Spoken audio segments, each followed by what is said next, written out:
This time on Monkey Thieves. Tarak, the Galta gang's big boss, has got a crisis on his hands. Food is running out, his troop are getting hungry, and a rebel called Zamir is after his job. But turning a cart seller's life upside down might be a big mistake. The monkey catcher's hot on the Galta gang's trail.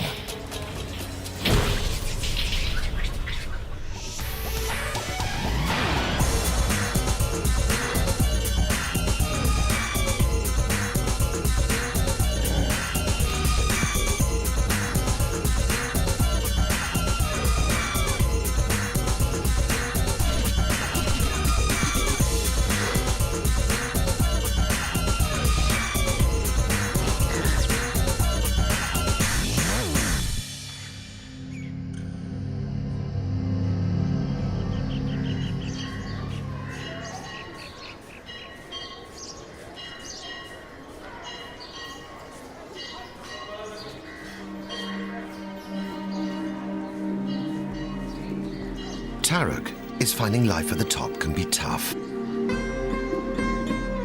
He's recently become a father again, but his mate Rani and his baby Isha are both hungry, and they're not alone. His 60-strong troop of rhesus macaques needs breakfast. Life at Galta Temple, the gang's home, is getting harder every day. The troop have lived here in luxury for years, thanks to visiting pilgrims. Hanuman is the much-loved Hindu monkey god, and worshippers pay their respects by feeding the monkeys in the temple. But recently, there's been a lot less food on offer. The monsoon should have broken weeks ago. As a result, Jaipur, the troop's hometown, is suffering a devastating dry spell. Crops are failing, and people have to keep their food for themselves. But an empty stomach and itchy fur aren't Tarak's only problems. There's a rebel in his ranks. 9-year-old Zamir is one of the highest-ranking males in the troop, and he's got his beady eyes on the top job. At least Tarak's grandkids are on hand to brighten up the day. Bipin, Yash and Tito are like tearaway teenagers. They take any opportunity to run riot.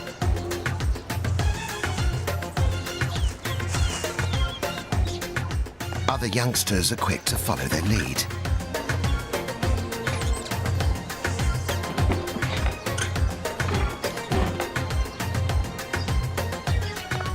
But when hunger takes hold, Yash and Tito soon find games lose their glamour.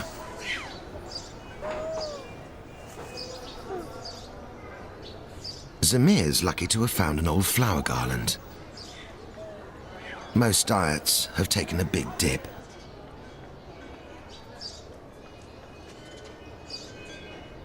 Tito's definitely bitten off more than he can chew. But sandals won't nourish Isha, or any of the Galta gang. Tarak's got no choice. If food isn't coming to them, they need to go to it. And that means another trip into the city.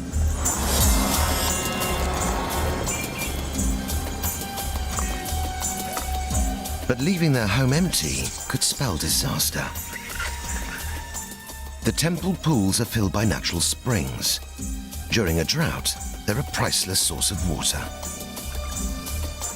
And the Galta gang have some very thirsty neighbors.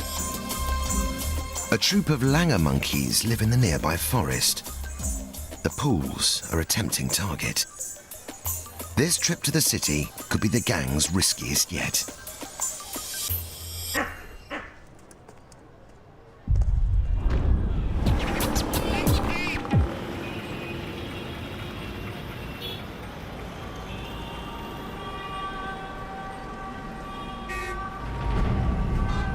The bustling streets are a whole different world to the tranquil temple.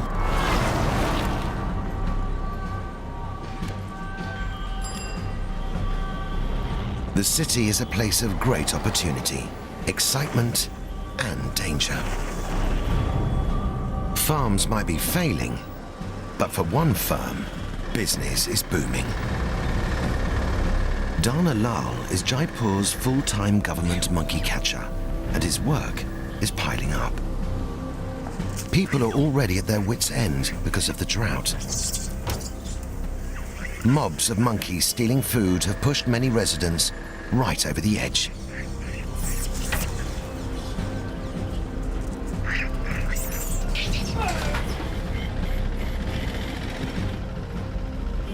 But the Galta gang doesn't just have to steer clear of angry citizens and the monkey catchers' cages.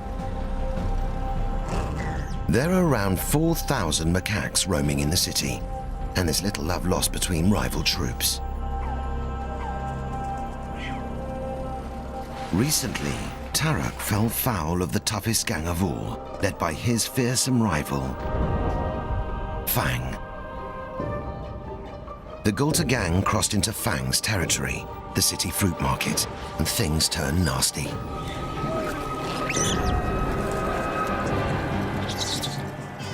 They managed to escape, but it was a close call.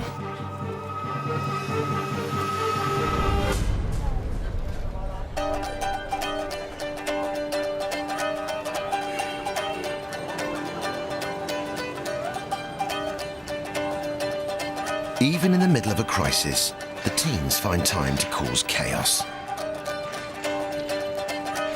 Thanks to a crazed web of electrical cables, Bipin, Yash and Tito have a chance to practice their tightrope techniques.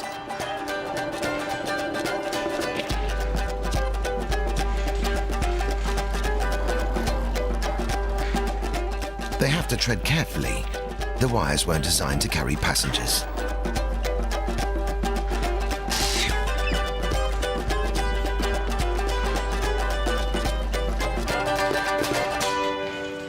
But living the high life has some advantages. Something's caught Tito's eye. While Tarak leads his troop deeper into the city, the teens hatch a different plan. Tito's seen birds, and at this time of year, where there are birds, eggs are often close. Crafty Zamir stays with the youngsters, but he's letting them do all the hard work and take all the risks.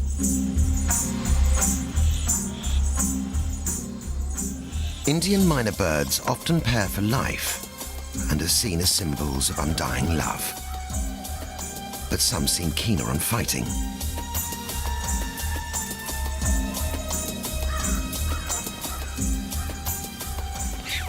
In the forest, eggs are a staple part of a macaque's diet. If Tito has his way, they'll soon be served for lunch in the city.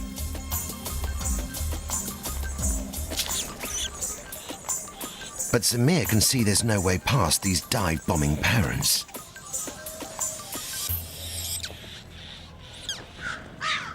Even for someone as headstrong as Yash.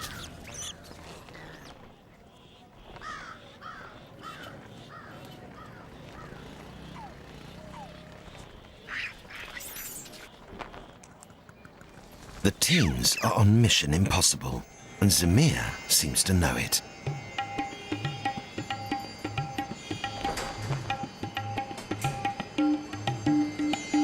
But sticking with the youngsters might still prove to be a wise move. Zamir's not one to let a golden opportunity pass him by, and they don't come much better than this.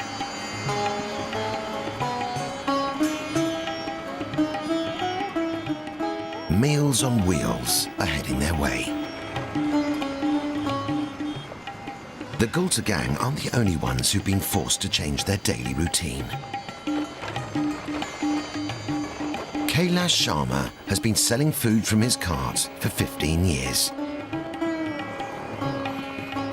He normally parks near the temple, but as it's quiet, he's decided to try his luck in the city.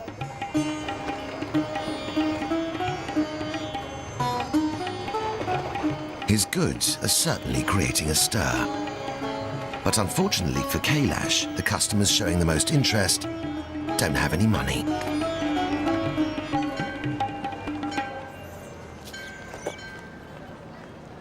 Pushing the cart is thirsty work. There's just enough time for a drink at a nearby cafe before opening for business.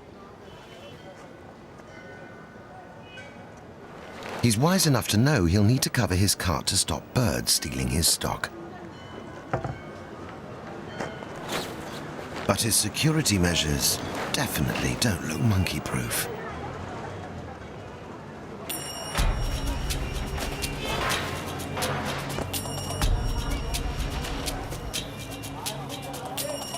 As soon as Kailash is out of sight, Samir goes straight to work.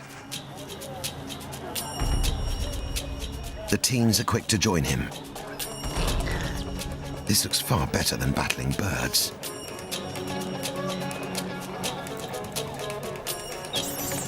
Once they hit their target, a series of high-pitched chirps tell the rest of the troop that food's been found.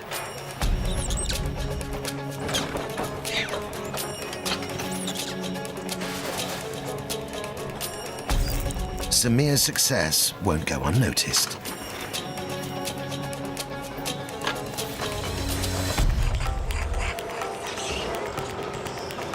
Two streets away, the news hits the rest of the gang. Tarak races back with Rani, Isha, and the rest of the team in tow.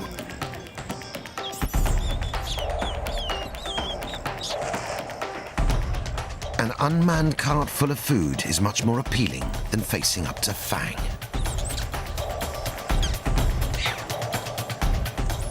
The Galta gang clean up, but the alarm's been raised.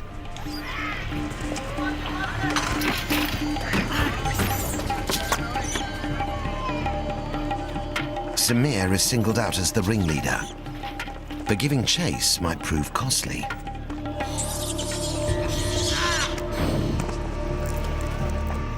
Cornered and terrified, Samir lashes out in self-defense and scratches the card seller. As Kailash tends to his wounds, the last of his stock disappears down back streets. Losing trade is bad enough, but getting injured is the final straw. Kailash knows just who to call.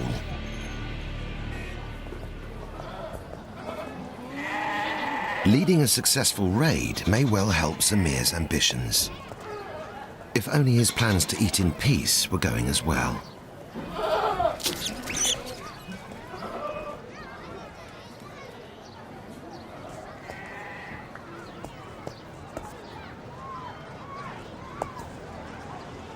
But he has more to worry about than freeloaders.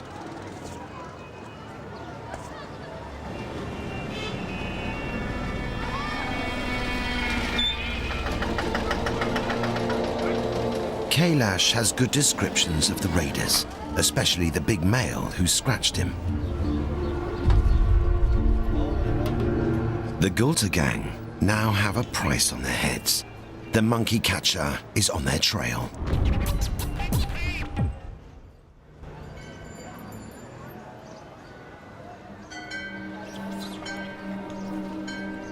Back behind the safety of the temple gates, the agenda for the afternoon seems simple: quenching thirsts and fighting the heat. For once, even Bipin, Yash, and Tito seem exhausted. Their eccentric art, Benita, cools down with a dip. Unlike many monkeys, macaques are strong swimmers. They can take to water when they're only 2 days old. By the time they're adults, they can swim up to 1 kilometer.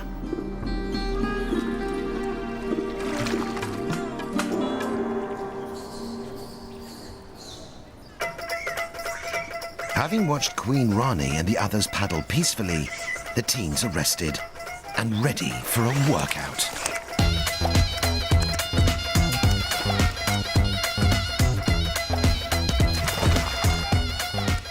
Even in a concrete jungle, the gang displays all the acrobatic abilities which would carry it through life in the trees.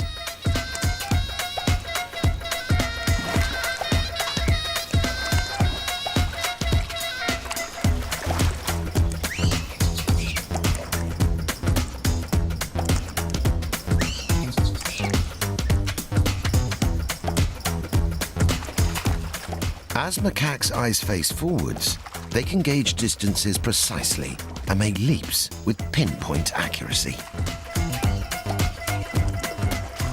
But even the best athletes sometimes get it wrong.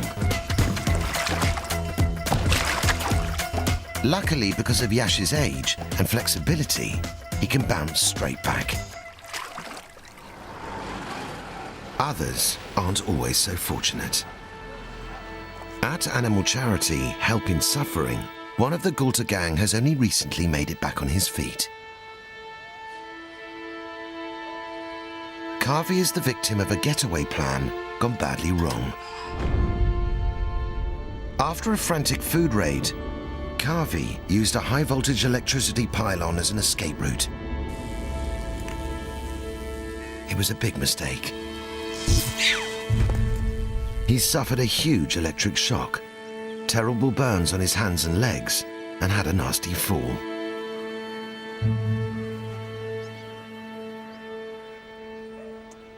Without the expert care of Suresh Valmiki and his colleagues, Kavi would almost certainly have died. Although his hands are still swollen, he's making good progress and his burns are beginning to heal. In one way, Kavi may have landed on his feet. Unlike the rest of the Galta gang, he's guaranteed food every day. He could ride out the drought from the safety of a hospital cage.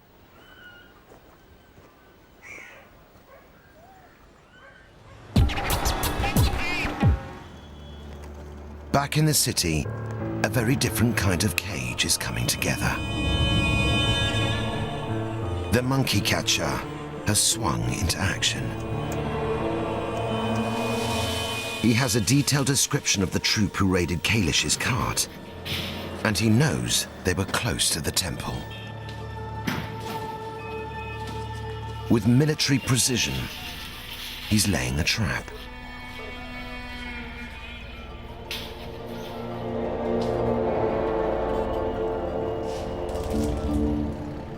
Building the cage is the hard work.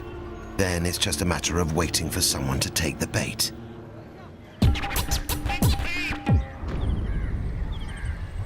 Oblivious to the danger in the city, the gang relaxes. But there are also problems much closer to home.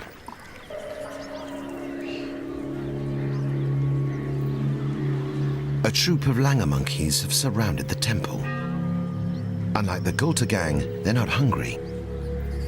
Langurs have cast iron stomachs and can eat tough leaves which macaques find inedible. But their forest home is bone dry. They've come for the pools.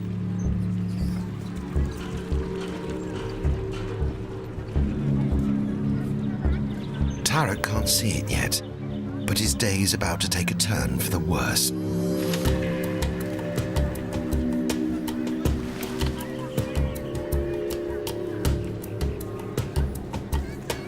While the gang is busy having a good time, it's easy for the intruders to sneak in. The highest-ranking male leads the mission. Langurs are larger and more agile than macaques. But what the Galta gang lack in size, they don't lack in spirit. With their prized pools at stake, Tarak's ready to show just why he's the boss. Others soon will follow his lead.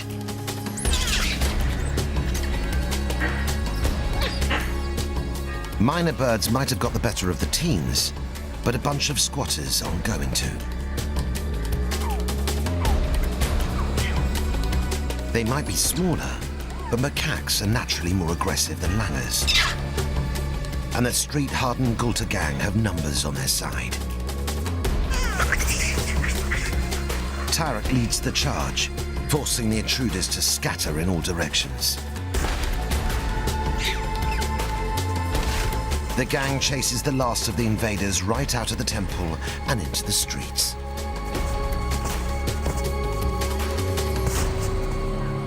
For the second time in a day, Tarak finds himself in the city.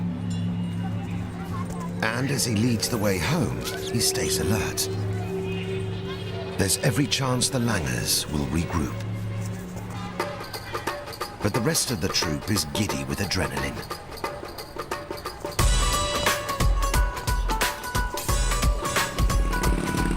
Fresh from victory, the Galta gang is on a high. And as they get closer to the temple, there seems to be no end to their luck. It's the perfect end to the perfect day. Almost too good to be true. It is.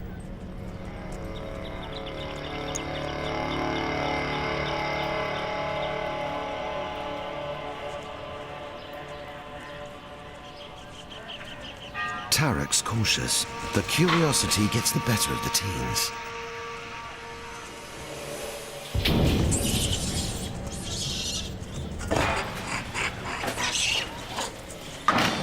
Bipin manages to escape, but Yash and Tito aren't so lucky. The teens have been split up for the very first time. They're caught in a nightmare, along with several of the gang.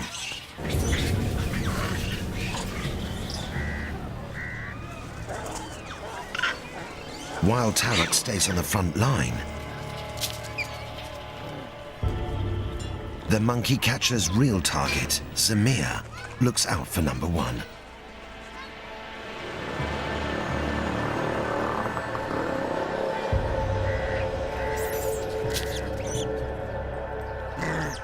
Despite Tarak's protests, he's powerless.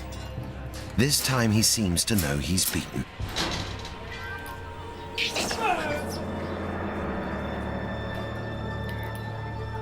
Rani and the other mothers can only watch in horror.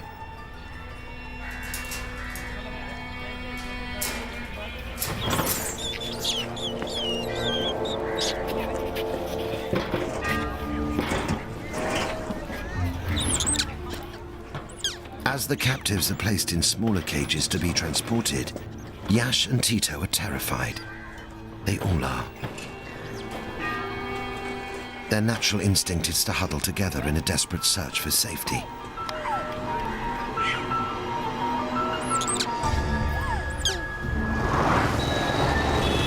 As the city streets rush by, familiar sights and sounds start to fade.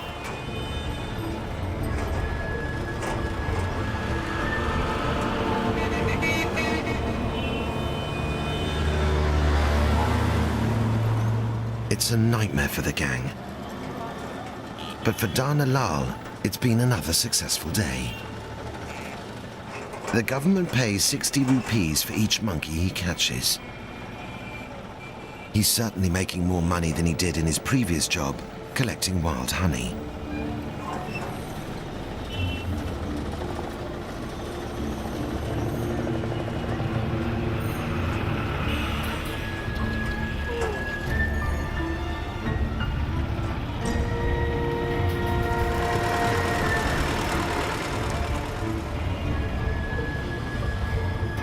For the prisoners, there's no escape.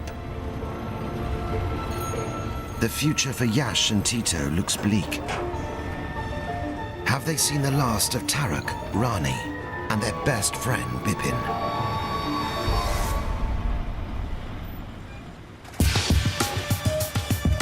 Next time on Monkey Thieves. The cages are unlocked. The city captives now face the ultimate test: surviving in the jungle. And back at home, Kavi takes a turn for the worse, and Bipin struggles to face the future without his friends.